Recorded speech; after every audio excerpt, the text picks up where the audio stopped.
Welcome back to John Irvin Author Journey Series, Episode 8, Reading Excerpts, Part 2. With last week's response, I'm looking forward to this next read. I think I may just enjoy reading my stories. Of course, being an introvert and in the center of attention has its qualms. But right now, I can't see your faces, so I think that helps a little bit, make it a little bit easier. Today, I'll be reading out of Magic's Time Split, Book 1, Hidden Lakes Light.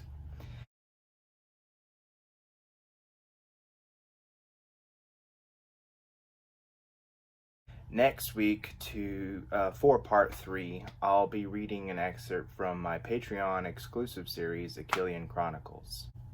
And now, an excerpt from Hidden Lakes Light. There may be some spoilers ahead, just to warn ya. And I get to use my handy-dandy iPad since it's an ebook. Alright. Jessica pointed in the direction of a clump of trees off behind the City Hall cabin. Levi followed that long, slender finger to the site it was directing him to. He caught his breath when he saw them, two shadows sneaking through the trees away from the camp. They twisted under the lower branches, slipping through the bushes, stalking down to the lake about 50 yards from the guard's position.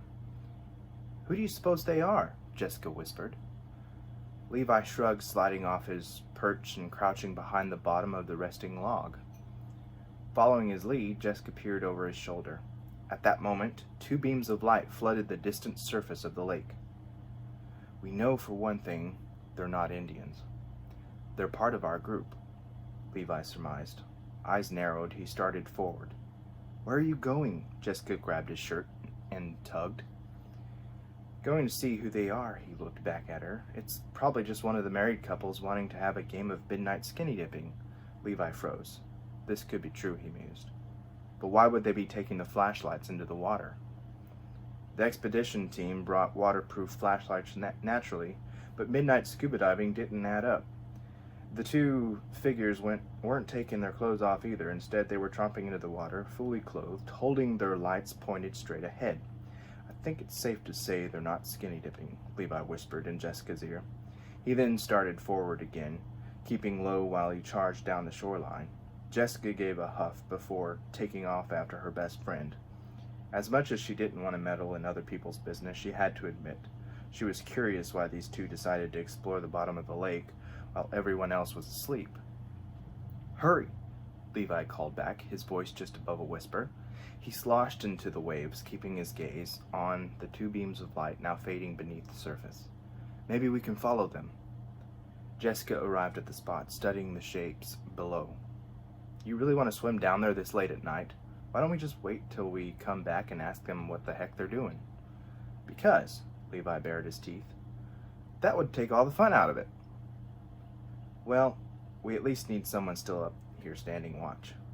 "Good idea," he nodded. Standing waist deep in the water already, he turned and met her gaze. "You wait here. I'll be back." With that, he lowered himself until the waves rushed over the top of his head. Letting out an exasperated breath of air, Jessica crossed her arms, her head swiveling from side to side. Everything was too quiet for her comfort. A shadow stepped out of one of the tents back in the middle of the settlement. She knew from the tent it was Gale. Watching him stroll up the town's group of outhouses, she figured he was just on a midnight visit to the John. Turning back to the lapping waves, she could barely make out the flashlight beams. "Wow, the lake is deep," she concluded. "And this close to land, too." The lights were gone in a blink. Jessica realized her hands were clinging to her own arms, her mouth holding her breath. She took in a steady breath, forcing herself to remain calm.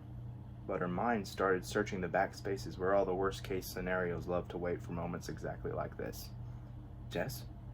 Gail's voice was close enough to hack away the cobwebs stringing over her thoughts. She turned, stopping herself before she gasped. Gale was almost on top of her.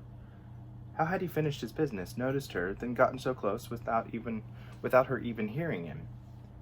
"Gale," she responded, her tone high-pitched. "What are you doing way over here?" Both his eyebrows were creating a semicircle disconnected in the middle of his forehead. "Where's Levi?" His gray eyes bounced from the point on the lake's surface where she'd been staring. Good job, Jess. That sounds convincing." Gale stopped within 3 feet of her. "Jess, what's going on?" "Well, you're doing great. We saw 2 figures go diving down there." She pointed to the spot where she'd last seen the flashlights. "Levi went after them. I guess they're at the bottom of the lake? Maybe found a cave? Because I can't see the lights anymore." "Why didn't y'all let me know?" Gale's stare was now glued to the water. "I don't know," she flapped her hands in the air. "It was a spur-of-the-moment decision, I guess. I told him we probably should, but he was too intent on following them." "I should probably go after them," Gale breathed. He could hear his blood taking his pulse by storm. "I want to go with you," she blurted out, grabbing his shirt sleeve when he tossed off his shoes. Taking the first 2 steps into the cool water, Gale paused and met her frantic stare. He knew there would be no forcing her to stay. With a nod, he waved in the direction of the camp.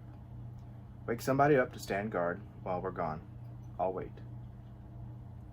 Without another word, Jessica dashed back to the tents, woke the head of the Ferris household up, and informed him of what was going on in as few words as possible. Then she stormed the shore, diving into the water at Gale's side. He had to grab her by the shoulders and make her look into his eyes. "Quietly, hun. His drawl would have a soothing effect on anyone's nerves. We need to go in together. Take my hand. We'll find them. Don't worry. Levi's fine." She nodded, accepting the extended hand.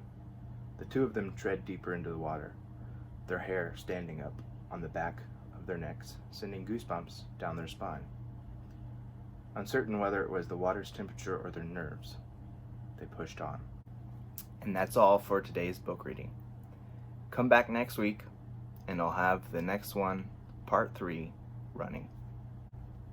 So please, subscribe, drop by my website through the link below, subscribe for my newsletter, shoot me a message. I try to always respond in a timely manner. And until next week, have a great life.